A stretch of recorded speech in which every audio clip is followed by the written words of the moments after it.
Sebelum memulai materi, terlebih dahulu perkenalkan nama saya Wa'ade Musarafatul Ardila dengan NPM 0318011190. Pada video kali ini kita akan membahas tentang perkembangan perencanaan pendidikan dan aliran-aliran perencanaan pendidikan. Berikut adalah pengertian perencanaan pendidikan. Perencanaan pendidikan adalah suatu proses intelektual yang berkesinambungan dalam menganalisis, merumuskan, dan menimbang serta memutuskan. Dengan keputusan yang diambil harus mempunyai konsistensi atau asas internal yang berhubungan secara sistematis dengan keputusan-keputusan lain, baik dalam bidang-bidang itu sendiri maupun dalam bidang-bidang lain dalam pembangunan, dan tidak ada batas waktu untuk satu jenis kegiatan, serta tidak harus selalu satu kegiatan mendahului dan didahului oleh kegiatan lain.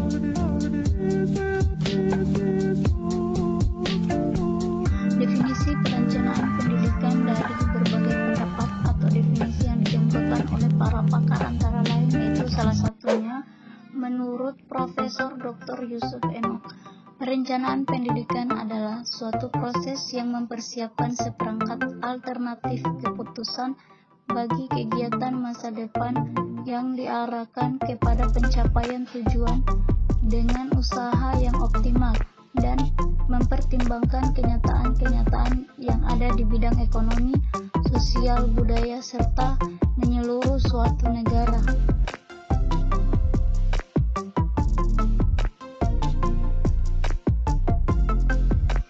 Sejarah perkembangan perencanaan pendidikan yaitu pada 2500 tahun yang lalu perencanaan pendidikan itu sudah ada, di mana bangsa Sparta telah merencanakan pendidikan untuk merealisasikan tujuan militer, sosial, dan ekonomi mereka.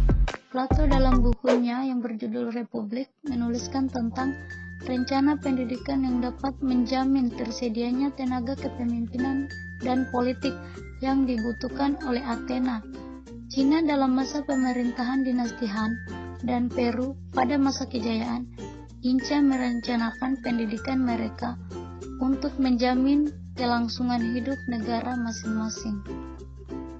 Selain bersumber dari perkembangan besaran seperti yang dikemukakan di atas, perencanaan pendidikan modern juga bersumber dari kegiatan yang bersifat rutin, seperti perencanaan pada suatu daerah tentang berapa banyak siswa atau mahasiswa yang akan ditampung dalam suatu lembaga pendidikan, berupa banyak ruangan, guru, bangku, buku, dan sebagainya yang diperlukan pada tahun berikutnya, dan perencanaan rutin lainnya yang dilakukan oleh para administrator pendidikan. Pada tahap awal perkembangannya, perencanaan pendidikan mempunyai ciri-ciri sebagai berikut, yaitu 1. Merupakan rencana jangka pendek yang fragmentaris dan tidak terintegrasi, lebih-lebih kalau dilihat dari kebutuhan masyarakat. Yang kedua, tidak bersifat dinamis dan fleksibel.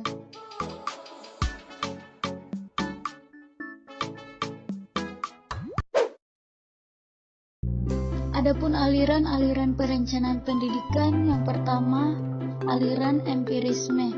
Aliran ini dimotori oleh John Locke. Aliran empirisme mengutamakan perkembangan manusia dari segi empirik yang secara eksternal dapat diamati dan mengabaikan pembawaan sebagai sisi internal manusia. Dengan kata lain, pengalaman adalah sumber pengetahuan, sedangkan pembawaan yang berupa bakat tidak diakui. Manusia dilahirkan dalam keadaan kosong, sehingga pendidikan memiliki peran penting yang dapat menentukan keberadaan anak. Aliran ini melihat keberhasilan seseorang hanya dari pengalaman atau pendidikan yang diperolehnya, bukan dari kemampuan dasar yang merupakan pembawaan lahir.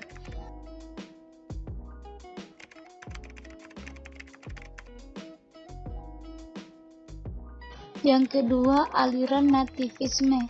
Tokoh aliran ini adalah Arthur. aliran nativisme menyatakan bahwa perkembangan seseorang merupakan produk dari pembawaan yang berupa bakat. Bakat merupakan pembawaan seseorang akan menentukan nasibnya.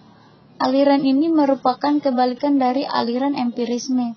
Orang yang berbakat tidak baik, akan tetapi tidak baik sehingga tidak perlu dididik untuk menjadi baik. Orang yang berbakat baik akan tetap baik dan tidak perlu dididik karena ia tidak mungkin akan terjerumus menjadi tidak baik.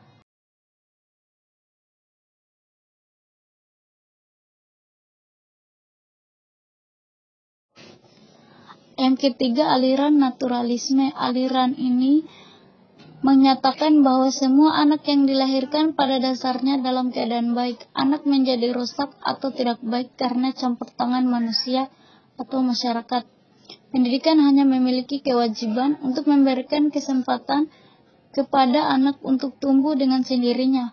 Pendidikan hendaknya diserahkan kepada alam. Dalam mendidik seorang anak, hendaknya dikembalikan kepada alam agar pembawaan yang baik tersebut tidak dirusak oleh pendidik.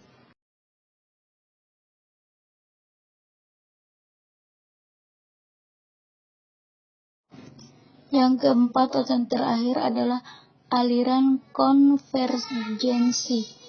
Aliran ini menyatakan bahwa bakat, pembawaan, dan lingkungan atau pengalamanlah yang menentukan pembentukan pribadi seseorang.